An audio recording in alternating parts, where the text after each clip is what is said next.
খালাম্মা আমি এটা লই। না লাগবে না, লই না। তুমি এইটা নাও, ধরেন। এটা তোমার জন্য। আমি তো রোজা। শোনো, সন্ধ্যায় আমাদের সাথে ইফতার করো।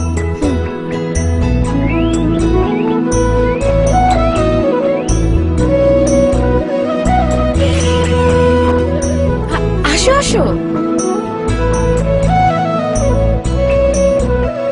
আমার ইফতারটা বাসে লয়ে যাই।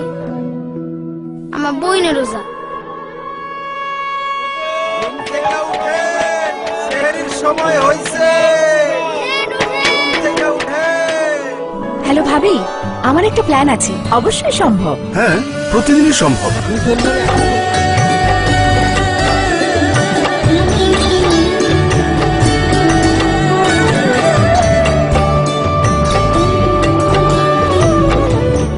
পরস্পরের পাশে থেকে আমরাই পারি পবিত্র রমজানকে আরো সার্থক করে তুলতে।